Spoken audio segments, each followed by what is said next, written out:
On April 22nd, the substitute player of Team Heretics, Kaoss, tweeted out this post directing his displeasure against Kaoss's video. In the video's thumbnail, Kaoss talked about Kaoss being the main reason behind Team Heretics' disappointing exit from the April monthly finals. And following the tweet, current world champion Symantec dropped a comment on the situation. And over the next 24 hours, a long thread of arguments were sparked, grabbing the attention of the entire esports scene. Today, I will break the entire situation down. But before the video starts, I just want to say that this video is purely informative and I will try to keep my personal opinions out. And I'll just try to inform everyone on the current situation. And it's crazy how this entire situation started because of Lanhan being disqualified for the April monthly finals, due to him sharing a mini account which is against the Supercell's terms of services. Although this has zero effect on the monthly finals, a rule violation is still a rule violation. Therefore, Kaoss, who is a content creator, was brought in as a substitute player. And to be honest, if I was Team Heretics, I would not have expected anything excellent from Kaoss due to him being a sub. I'm not saying that Kaoss is a bad player, however, it is simply impossible to replace someone on Lanhan's caliber. It is like saying when Messi is injured and you're trying to find someone to replace him. It is simply impossible. Unless the player you're bringing in is my glorious King Tensai. Glazing aside, this should be known by the Heretics squad beforehand, which includes Kaoss as well. Therefore, Heretics exits the monthly finals in the first round after a close match with Supermassive. Since the fans expected much more from the Super team, seeing their terrible performances this year was definitely disappointing. And on April 21st, Kaoss posted a YouTube video with a clickbait thumbnail, including the words "Culpa de Kaoss," which in English stands for Kaoss's fault.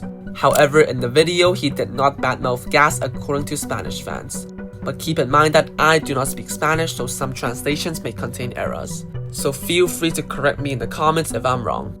Before going forwards, I would like to credit WushKit and Dragonfruit on Reddit, as I was able to cross-reference my information on the matter with their post.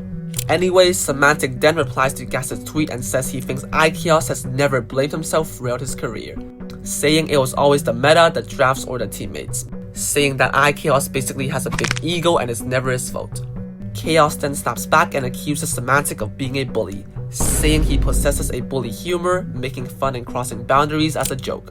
Then he accuses Symantec of being a hypocrite, being sad and angry of BMs like disliking and spinning but then doing the same in foot, rubbing salt of the reverse sweep, which was hilarious in my opinion. And Kaoss was basically saying that Symantec pulled all kinds of jokes that went over the lines and boundaries. After that, Kaoss listed an example where Symantec pulled his chair and injured his back. I don't know if Google Translate is accurate here, as this sounds straight out of a Donald Duck movie.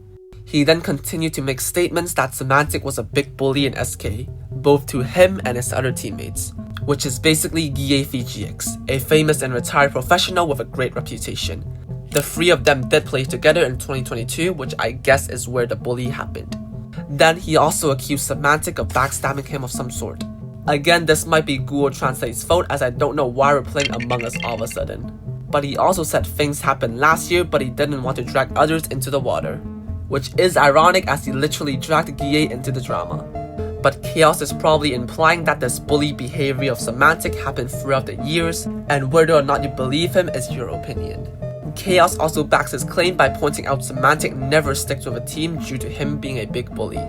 Then Symantec replies by admitting that he was oversensitive of BM, but he is a changed man now with a newfound character and all that stuff. He followed up by saying his entire edgy egger face and foot was caused by Kaoss kicking him out of the team, and ruined his dream of playing for SK. He further backs his claim by adding this screenshot, which translates to 2 months until termination, which I assume to be Kaoss trying to terminate Symantec's contract. And since when did a player have this level of authority? This is really some LeBron James bringing his son into the NBA type of stuff. In the end, Symantec claps back by saying he did decide to stick with the current humble side and mocks Kaoss for leaving Totem. After that, Kaoss argues that he doesn't have that sort of power to kick Symantec out of SK. Rather, it is his problem and he should stop playing the victim card. However, Symantec ends the thread by saying Kaoss held a party after Symantec was issued his departure from SK, even going as far as saying Kaoss is the most toxic player in the esports scene.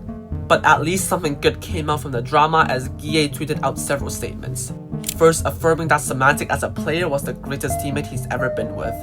However, as a true friend and teammate, he was one of the worst, with constant teasing and over-the-top jokes. Guille then followed up by saying he chose to endure Symantec's quote-unquote bad behavior, hoping to achieve great results by doing so.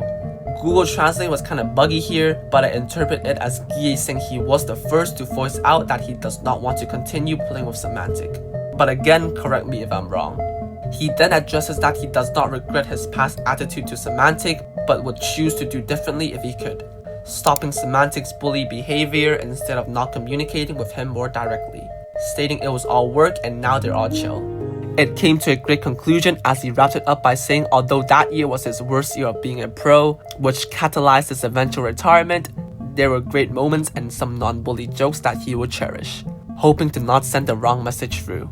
Symantec comes up and apologizes for his past actions, saying he was oblivious and if Guille has openly discussed it with him, he would have changed.